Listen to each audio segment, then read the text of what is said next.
Hi, it's Jamie, Progressive number 1, number 2 employee. Leave a message at the... Hey, Jamie, it's me, Jamie. This is your daily pep talk. I know it's been rough going ever since people found out about your a cappella group, Mad Harmony, but you will bounce back. I mean, you're the guy always helping people find coverage options with the Name Your Price tool. It should be you giving me the pep talk. Now get out there, hit that high note, and take Mad Harmony all the way to nationals this year! Sorry, it's pitchy. Progressive Casualty Insurance Company and Affiliates. Price and coverage match limited by state law. And now, an ad from Dad. All right, save money on car insurance when you bundle home and auto with Progressive. Can I take these off? All right. What is this? This looks good. Wow, that's well made. Where did you get this? I'm talking to you with the hair. Yeah, where did you get this? It's good stuff. That's solid. That's not veneer. That's solid stuff. Progressive can't save you from becoming your parents, but we can save you money when you bundle home and auto. Progressive Casualty Insurance Company, Affiliates, and other insurers. Discounts not available in all states or situations. What is up, fellow gamers? This is Mike the Birdman Dodd from This Week in Geek, and this is, of course, Geek Gamers. Now, we're going to take this show into its extended show format, much like we did with our DVD reviews. In this episode, we'll be covering Halo 3, NHL 2K8, Stranglehold, Virtua Tennis 3, Metroid Prime 3, Mario Strikers, Wario, and Puzzle Planet League. So you'll be checking that out right here on Geek Gamers.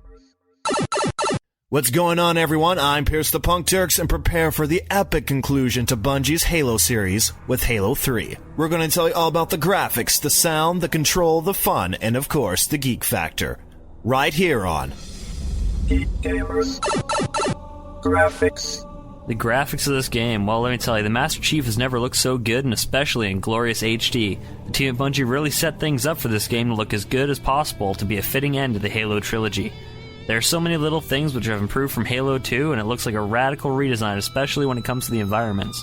So many things seem like, for lack of better description, alive. Special effects like fire also look amazing, and some of the new weapons like the Brute Spiker and the Grav Hammer look especially brutal. Vehicles also received a nice visual upgrade like the Warthog and the new ones like the Chopper and the Hornet. Easily one of the best looking games across any of the next-gen systems.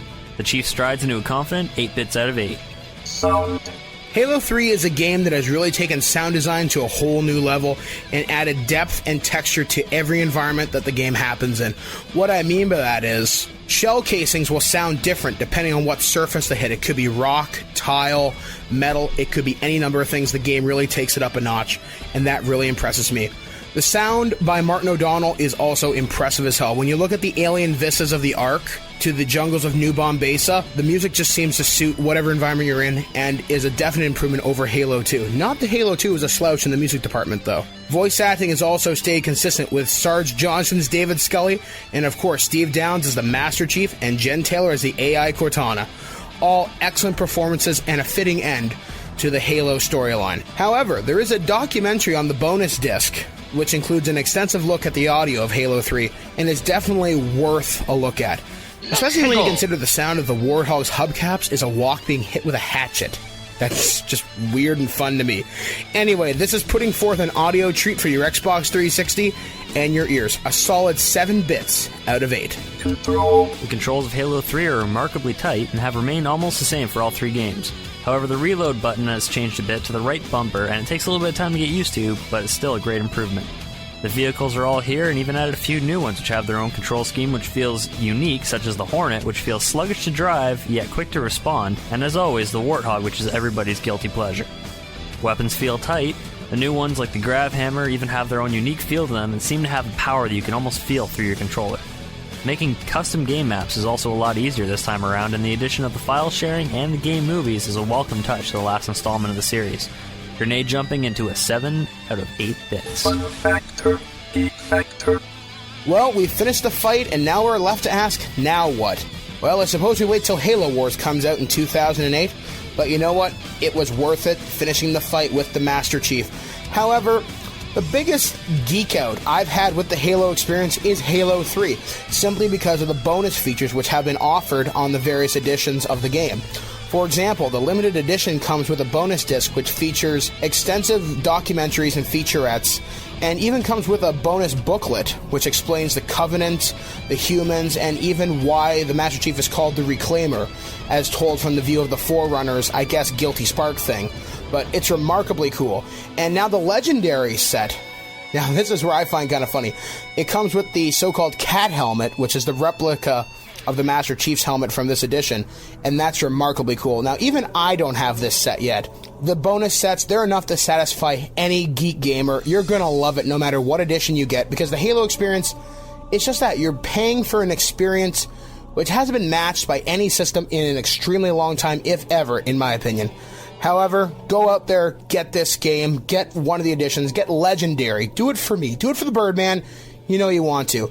Unlocking an achievement of just plain awesome at 8 bits out of 8.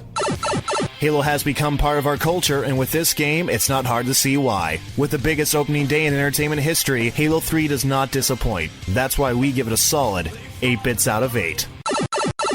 Stop now, or I shall use more big words at you. I certainly hope that isn't the last we see of the Master Chief, as I just love the design of the character. But we will have Halo Wars, and who's to say there won't be a Halo 4? I mean, come on. It's made so much money, you'd be stupid not to make something else. Anyway, shuffling gears for a minute, we're going to check out NHL 2K8 for the Xbox 360, the PS3, and the PS2. So, without further ado, let's rock. Prepare to drop the puck with NHL 2K8 from 2K Sports. We're going to tell you all about the graphics, the sound, the control, the fun, and of course, the geek factor, right here on Geek Gamers. Graphics. 2K Sports really came out swinging this year, and NHL 2K8 looks amazing, but looks especially good on the Xbox 360. The arena really seems to come alive with this title, and you can almost feel the icy mist that gets kicked up by the players' skates. One detail I noticed about the graphics is that there are reflections on the ice, and they were very noticeable when the camera swung overhead. Players look pretty good too, and mostly like their real-life counterparts. Speaking of the real-life counterparts, they have a lot of players in this game, and it's impressive to say the least, the amount of faces they have in the game. The game looks the best on the Xbox 360, but the PS3 version does a lot to keep up with it. And the PS2 version, pretty damn good, I'd say. Winning the face-off at 6 bits out of 8. Sound. As Joe Bowen might say, Holy Mackinac! hockey has always had a unique sound to the game, and the fans especially when the game gets roaring.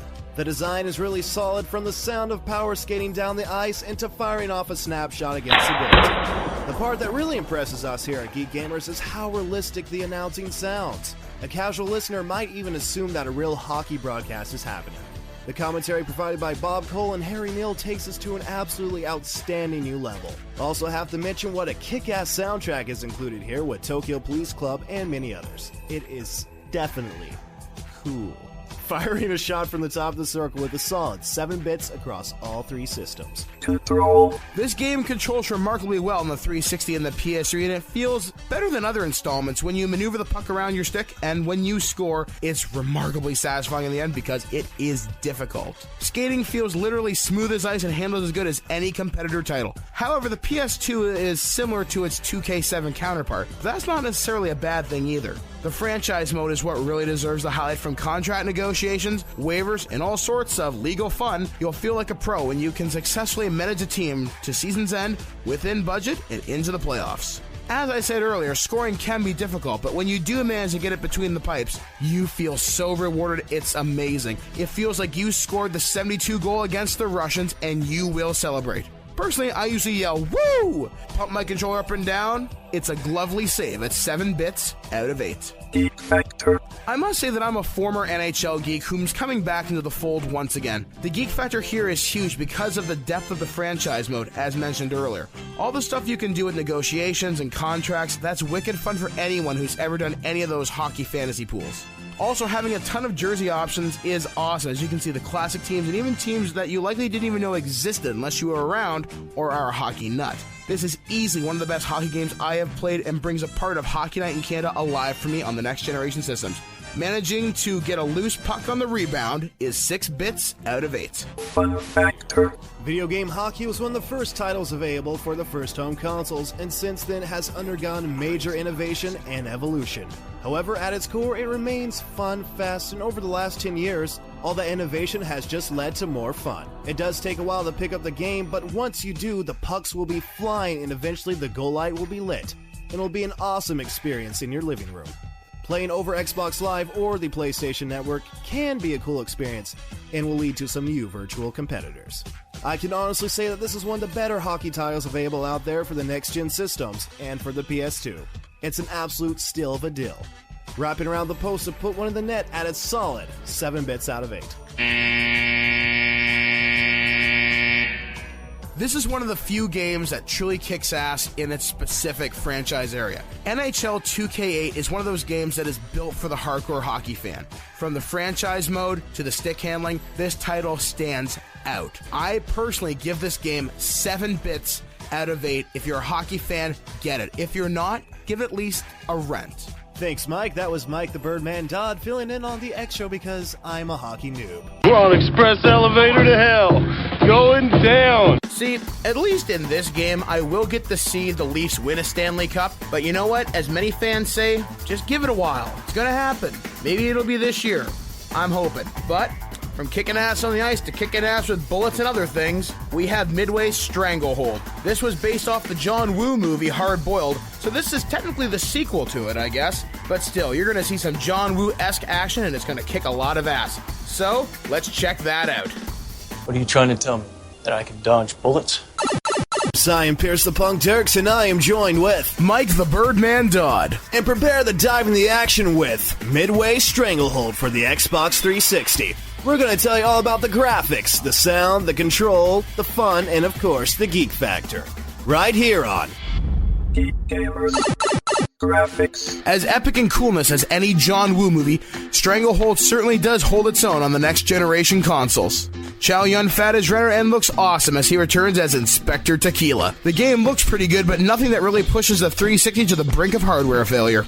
Environments look really impressive, and as they should, as you can shoot the hell out of them and completely destroy it. In-game cinematics are quite cool as well and look good and serve to push the story forward. One detail that should be addressed, though, is the character and model detail. People and guns are remarkably well detailed, and that's a nice surprise. With gun muzzle flashes and snappy one-liners, slide this into a solid 6 bits out of 8. An audio treat as bullets hit tile and rock and yet sound different. The game really takes its time to create a unique audio experience as the world comes alive through the ambience of the sound. A solid set of voice actors, and even Chow Yun-Fat delivers with the same punch as he did back in 92's Hard Boiled. The bad guys leave and toss in random phrases from their native tongues, which adds to the mix as well. Firing off with dual pistols into a well-deserved 6 bits out of 8. This is a game that can easily be picked up, and within no time you'll be doing all sorts of insane stunts and racking up impressive digital kills against hordes of virtual foes.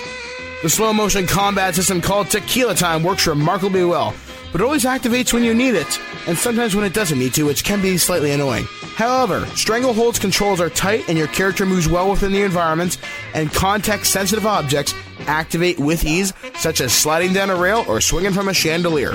The game does seem short, though, but then again, this is a shoot-'em-up rather than an epic RPG, and it's exactly what you expect from John Woo. Style with a surprising amount of substance. However, multiplayer was kind of a letdown, but still fun in our experience. Rattling off a full clip at 5 bits out of 8. What geek hasn't wanted to pull some John Woo-esque stunts in a game? And now we can as the iconic Inspector Tequila in his array of insane gung fu. Seriously, this is a guy who inspired the Matrix stunts, and now you can do it. The achievements have some references to Hard Boiled, and that makes me giggle in a way that makes me question my manliness. What can I say? Using the Flocka does for an effect at 8 bits out of 8. Fun factor. Shooters have always been a favorite here at Geek Gamers, and this is no different for us. The fun comes from being able to destroy your enemies in creative manners and look remarkably stylish while doing it. It takes about an hour or so to beat each level, and then whatever time you'll spend on multiplayer on Xbox Live. The game's lasting appeal will come from your personal preference of the shooter genre, but look at it this way. It's a great stress reliever when you go in guns blazing John Woo style, dramatically posing for a final rating of 5 bits out of 8. John Woo's Stranglehold for the Xbox 360 isn't nearly as epic as the films, but it comes pretty damn close. Awesome action, awesome story, and awesome gameplay. We definitely recommend you pick up this title with a solid 6 bits out of 8. Mecca lecca hi, mecca heiny ho. I do have to thank the makers of this game for introducing me to my new favorite shot, the Tequila Slammer. So thank you. Not entirely, as it's been a rather rough day. I'm kidding, folks. Anyway, we're going to be checking out something else, and this is something it's geeky in its own way. Actually, I'm kind of starting to get into it. This is Virtua Tennis 3. This is a title that surprised me just how good it actually was. So, check it out. Here's a review of Virtua Tennis 3. Because this whole thing is like a big video game, and you're really somewhere else with a wire in the back of your neck and blue goo in every crevice of your body. Get ready to hit the courts with Virtua Tennis 3 from Sega on the Xbox 360. We're going to tell you about the graphics, sound, control, fun, and of course, the geek factor. Right here on Geek Gamers. Graphics. This is one of the best looking sports games I've seen in ages on the 360. The players look just like their real life counterparts, and I'm especially impressed with the detail given to the character models' hair and faces. The Starlight Lounge presents An Evening with the Progressive Box. Old moon, yeah. That's Hugo, tickling the ivories. He just saved by bundling home and auto with Progressive. Gonna finally buy a ring for that gal of yours, Hugo? Send her my condolences. Hi-oh! This next one's for you two. There's a burglar in my heart. Thank you. Progressive Casualty Insurance Company and Affiliates. Discounts not available in all states or situations. I can't believe it. That Gerald is presenting the quarterly budget report with finger puppets? Look, here comes a 1.7% decrease in fixed overhead. Hello, everybody. No, I can't believe how easy it was to save hundreds of dollars on my car insurance with Geico. Who are you? The projected increase in organic Q3 revenue. Hooray! Believe it, Geico could save you 15% or more on car insurance. Environments are well detailed and impressive enough in glorious HD. Sega's attention to detail really shows up, and this is an awesome addition to the Virtua Tennis series. This title serves up 7 bits out of 8. There is something about the satisfying smack of a ball hitting the racket that makes our audio sensors scream in delight. The sound effects are remarkably good, and the game sounds a lot like the matches when they're broadcast on TV, and it really brings a tennis experience home. Another winning slice rewards this game with 6 bits out of 8. Controls remain the same as they always have, an easy-to-pick-up arcade feel that is easy to master within minutes. The minigames control remarkably tight and are challenging when you're trying to dodge giant tennis balls or shoot down UFOs. This is where the game really does go in-depth to creating a world tour mode, and it was something that sincerely blew me away with a year-based career and how in-depth it went. Literally, every choice has to count. Multiplayer was awesome on Xbox Live and really does lengthen the playtime for this title. For our first Virtua Tennis experience, it was awesome. This game scores a tremendous 8 bits out of 8. One of the first games ever developed for the home console was tennis, and as a result, tennis video games have always had a special place in gamers' hearts. The geek factor here is present in the mini-games, especially with the UFOs. Also, what man can resist Maria Sharapova in her almost 200-mile-per-hour serve? A baseline hit at 7 bits out of 8. Fun factor. We hadn't played a tennis game since the Nintendo 64 did, but this game totally made me remember how much I really did love the sport of tennis. We had more fun with this game than we thought we would, and that was such a pleasant surprise. Arcade-style sports games can be a lot of fun, like NHL Open Ice and the ever-revered NBA Jam, and this title is no exception.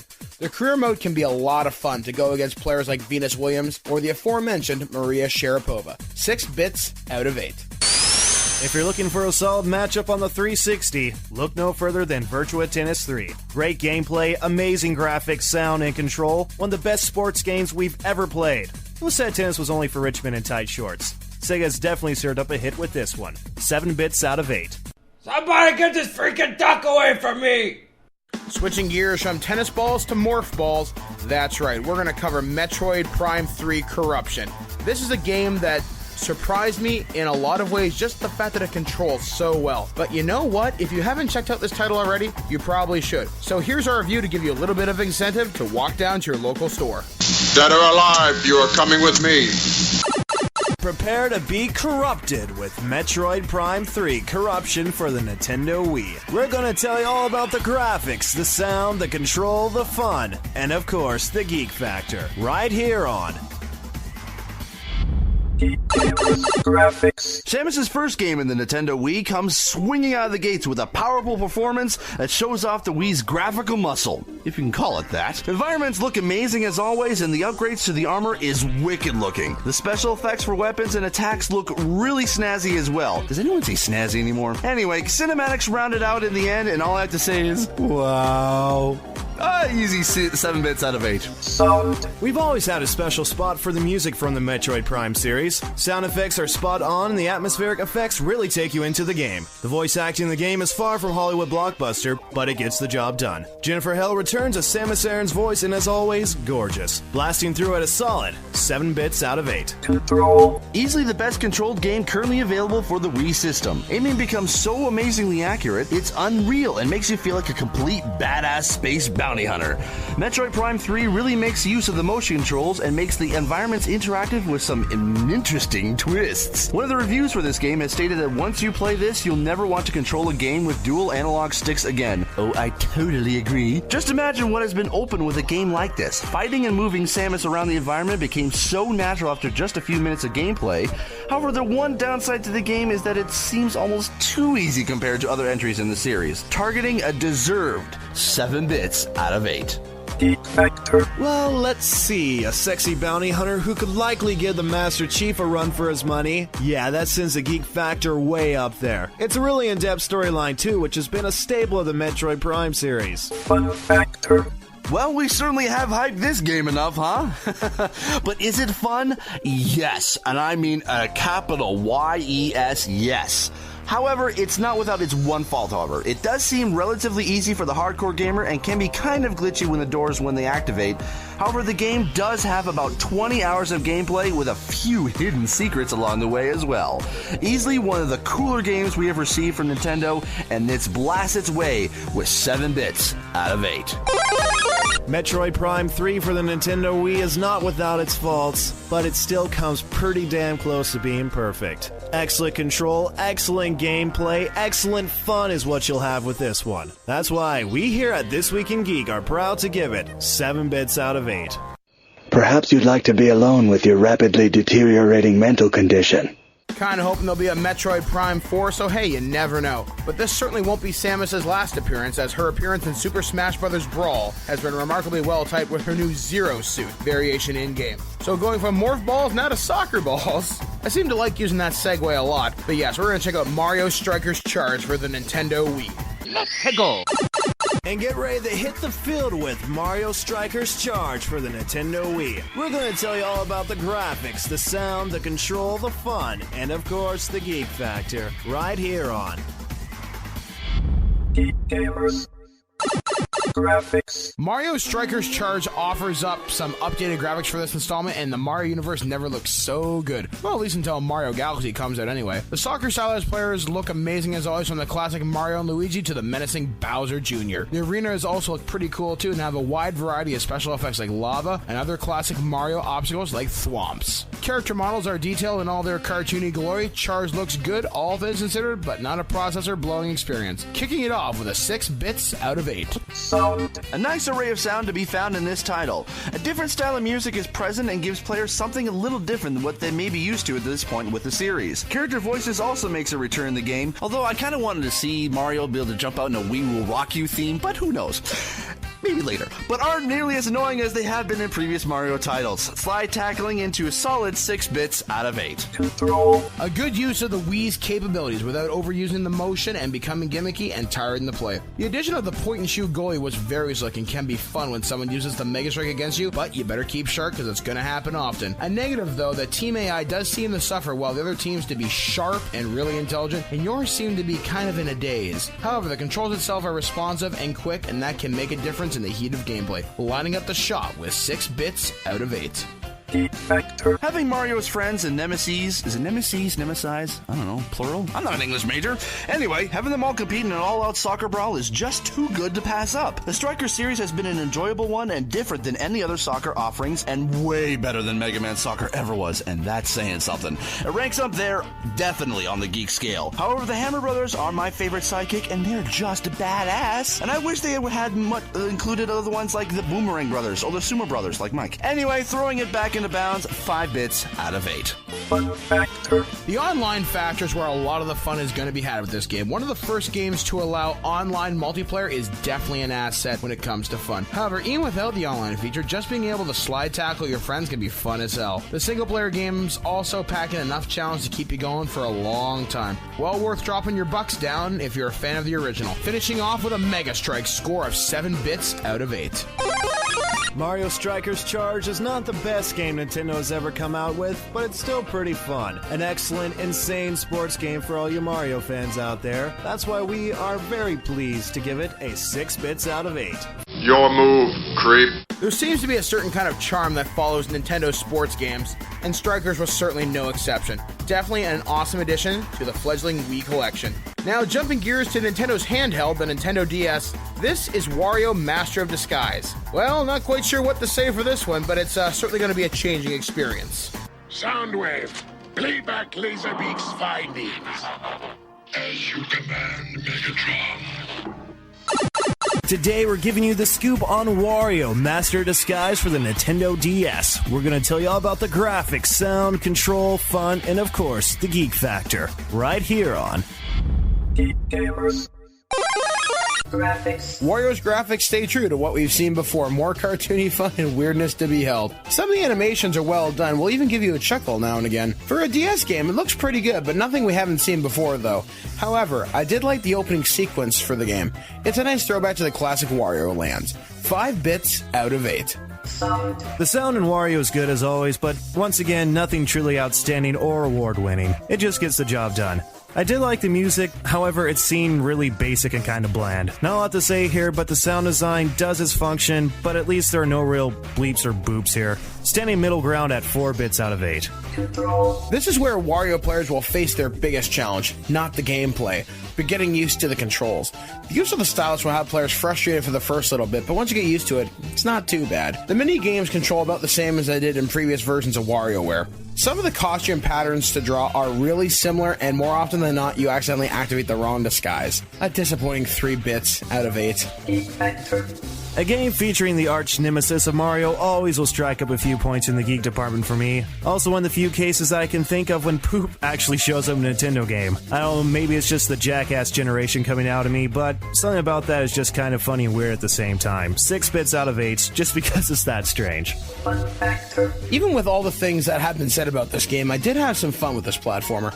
I like the mix of puzzle and classic platforming, jumping, and action. There's a lot of gameplay to be had here as well as some unlockable content. The storyline can be described as one long fart joke, kind of like Kevin Smith. But hey, who doesn't enjoy a game where the laughs can come really easy?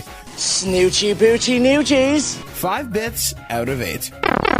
Wario Master of Disguise ends up a master of nothing really, to be honest with you. It's a bland title featuring the crude counterpoint to Nintendo's hero. The controls are what really kills this game, causing frustration instead of convenience. 4 bits out of 8. It is the year 2000, but where are the flying cars? I was promised flying cars. I don't see any flying cars. Why? That was Wario Master of Disguise. Definitely not one of my favorite titles I've had a chance to play for the Nintendo DS, but you know what? Not every game can be a winner. There's got to be some losers, but this game is certainly a winner in my books. This is Puzzle Planet League, a game that very rarely leaves my Nintendo DS and will likely lead to me getting more copies so I can give them out as Christmas gifts because people that own a DS need this game. It's just that cool. Those clips are all taken out of context. You're just trying to make us look goofy and paranoid. Today we are pleased to bring you Puzzle Planet League on the Nintendo DS. We're going to tell you all about the graphics, sound, control, fun, and of course, who can forget the geek factor, right here on Geek Gamers. Graphics. Puzzle games aren't known for their mind-blowing graphics, and this title is certainly no exception, but it is still an attractive game. The animated backgrounds definitely suit the tone, and I'm particularly fond of the one that looks like a futuristic wireframe. The blocks have a varying amount of designs with snazzy effects that will definitely keep your attention. I give the graphics 6 bits out of 8. Solid. The soundtrack is what really deserves a highlight here. The techno-inspired tracks keep the game moving along, and after a while, it seems like you're moving your stylus along with the music. As a fan of techno music, it is my hope that the video game remix community gets a hold of these and starts to play around with them. One of the cooler soundtracks I've heard on the DS in quite some time. A solid and well-deserved 8 bits out of 8. Puzzle Planet League controls remarkably well for a puzzle game, and well it should. The DS gets tilted on its side like a book, and not even for an instant does it feel awkward or strange. The stylus easily moves the blocks across the screen, and it becomes almost rhythmic after a while. 7 bits out of 8. Oh, puzzle games. What can I say? The bread and butter of the Geek Gamer. I like a game that challenges you to think and react on a time limit like this. Slick presentation with a solid set of gameplay makes Puzzle Planet League rank with a wicked 8 bits out of 8. This is one of the DS titles I'm finding extremely difficult to put down for any real length of time. I find this to be one of those games which can easily kill your DS batteries, because that is about how long you'll actually be playing it. One of the best puzzle games I have played since Tetris, and dare I say, a challenger to the throne. Wicked puzzle fun, a surprisingly good time, and we give it here at Geek Gamers 7 bits out of 8. Puzzle Planet League is a collection of simple yet challenging puzzle games that will keep you playing for hours. It's nice to see a game like this in the current day of high-tech first-person shooters. Even though puzzle games aren't for everyone, I'm sure the geeks would agree, 7 bits out of 8. That's it, man. Game over, man. It's game over. Anyway, this is the end of the show, so stay tuned to ThisWeekInGeek.net for more Geek Gamers, and of course, listen to TWiG, Fridays from 2:30 to 3:30 on CRNZ 90.1 FM, The Heat, Niagara's New Rock. I'm Mike the Birdman Dodd signing off saying live free or die hard, noobs. Want to see me make bubbles with my spit? Sure do. In fact, that's the theme of our next show. So don't miss it. Capitalism! Freaking capitalism! Where's our cut? The Birdman has lost his mind. Stay tuned next week when he evidently doesn't find it again. See, the moose are extinct. We shot the last one. That's all urban legend. Stay tuned next week for Electric Boogaloo. Coming up next. You've been listening to This Week in Geek. Tune in next week when you hear Mike say... And don't forget to spay or neuter your pet, noob. So make sure to tune in next week on 90.1 FM, The Heat, Niagara's New Rock. Check out our website at ThisWeekInGeek.net for more geek content, as well as subscribe to our podcast through iTunes or any podcatcher. If you'd like to comment about this week's episode, head to our forums at ThisWeekInGeek.net/forums. We'll see you next week, and remember, lower your shields and surrender your listenership. And now, a thought from Geico Motorcycle. It took 15 minutes to take a spirit animal quiz online. Please be the cheetah. Please be the cheetah. And learn your animal isn't the cheetah, but the far less appealing blobfish. Oh, come on. To add insult to injury, you could have used those 15 blobfish minutes to switch your motorcycle insurance to Geico. Geico. 15 minutes could save you 15% or more on motorcycle insurance. Technology Truths, brought to you by Geico. Technology Truths. Truth. Teenagers can communicate entirely in emojis. How was the birthday party? Pizza slice, kitten, soccer ball, pineapple? Truth. It's so easy to switch and save on car insurance at geico.com. What are you talking about? Paperclip, shoulder shrug, high five, wizard hat? What? Geico. 15 minutes could save you 15% or more.